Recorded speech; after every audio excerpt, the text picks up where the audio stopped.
হজের খরচ আরো কমানো সম্ভব, হজ ব্যবস্থাপনাকে আরো সুন্দর করা সম্ভব এবং হজের গমনিচ্ছু যারা তাদেরকে আরো সহজভাবে হজে যাওয়ার জন্য ব্যবস্থা করা সম্ভব। আমি আশা করি সরকার সেই পদক্ষেপ গ্রহণ করবে সামনের দিনে। আসসালামু আলাইকুম ওয়া রাহমাতুল্লাহি ওয়া বারাকাতুহু। সম্মানিত সুধীমণ্ডলী, বর্তমান অন্তর্বর্তীকালীন সরকার দায়িত্বে আসার পরে এবারের হজ ব্যবস্থাপনাকে কিছুটা সহজ করেছেন এবং কিছুটা ব্যয়ভার কমিয়ে এনেছেন। এই জন্য আমি অন্তর্বর্তীকালীন সরকারকে আমি অভিনন্দন জানাচ্ছি। তবে হজ ব্যবস্থাকে আরো সহজতর করার জন্য, সার্বিক ব্যবস্থাপনাকে সুন্দর করার জন্য, ব্যয়ভার কমানোর জন্য এবং বিশেষ করে মক্কা এবং মদিনায় আমাদের যারা হজ গাইড হিসাবে নিয়ে যান তাদের ব্যবস্থাপনাগুলোকে আরো সুন্দর করার মধ্য দিয়ে যদি হজ ব্যবস্থাপনাকে সার্বিকভাবে আরো স্মুথলি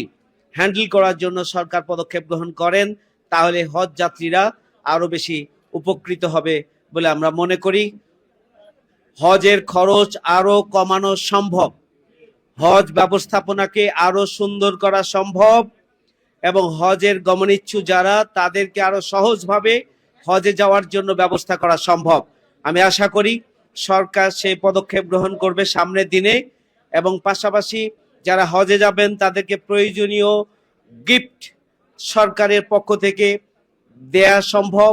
এবং সেটাও যদি সরকার আগামী দিনে ব্যবস্থা গ্রহণ করে এবং সরকারের পক্ষ থেকে যদি সেখানে আরো সমৃদ্ধ মেডিকেল টিম পাঠানো হয় এবং সেই টিমগুলো যদি কার্যকর ভূমিকা পালনের মাধ্যমে আমাদের বাংলাদেশি হজ যাত্রীদের জন্য তারা ইফেক্টিভ ভূমিকা পালন করতে পারে, তাহলে আমি আশা করি যে আমাদের হজ যাত্রীরা তারা সহজভাবে আল্লাহর মেহমান হিসাবে তারা ভূমিকা পালন করতে পারবে। সুতরাং আমি সরকারের কাছে আগামী দিনে চলমান হজকে আরো সহজতর করার জন্য, ব্যবস্থাপনাকে সুন্দর করার জন্য এবং সার্বিকভাবে হাজিদের পাশে থেকে হজ কার্যক্রমকে সহজতর করার জন্য আমি সরকারের কাছে আহ্বান জানাচ্ছি এবং আগামী দিনগুলোতে আরো ব্যাপক ভিত্তিক সংস্কার সাধনের মধ্য দিয়ে হজ ব্যবস্থাপনাকে আরো সুন্দর করার জন্য আমি সরকারের প্রতি আহ্বান জানাতে চাই। আমি আপনাদের প্রতি আবারও কৃতজ্ঞতা জানাচ্ছি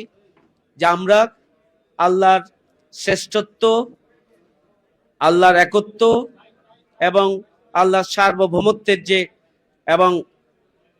সার্বভৌমত্বের যে ঘোষণা নিয়ে আমরা বিশ্ব ভ্রাতৃত্ব, ভালোবাসা এবং সম্প্রীতির বন্ধনে আবদ্ধ হয়ে আমরা যে মহামিলনে একত্রিত হব, আল্লাহ রাব্বুল আলামিন যেন সেখানে সুস্থতা এবং নিরাপত্তার সাথে আমাদেরকে হজ কার্যক্রম বাস্তবায়নের তৌফিক দান করেন, নিরাপত্তার সাথে আমাদের দেশে ফিরে আসার ব্যবস্থা করে দেন এবং হজের যে প্রকৃত শিক্ষা এবং চেতনা, যে শুধুমাত্র এবং একমাত্র আল্লাহর কাছেই নিজেকে সমর্পণ করার যে আনুগত্যের ঘোষণা, আল্লাহর শ্রেষ্ঠত্ব এবং বড়ত্বের যে ঘোষণা, আল্লাহর লা শারিকা লাহর যে ঘোষণা, সেই ঘোষণার শিক্ষাকে আমরা পুরো জীবনে কাজে লাগিয়ে আমরা যেন আমাদের পরবর্তী জীবনটাকে আমরা আল্লাহর এই আইনকে আল্লাহর জমিনে বাস্তবায়নের জন্য, আল্লাহর নিয়মাবলী নির্দেশনাবলীকে আমরা যেন পুরো জীবনে বাস্তবায়ন করতে পারি। পাপ মুক্ত হয়ে আসার পরে আমরা যেন পুরো জীবন পাপ থেকে নিজেকে মুক্ত রেখে সত্য, সুন্দর এবং ইসলামের পক্ষে এবং ইসলামী সমাজ প্রতিষ্ঠার পক্ষে তথা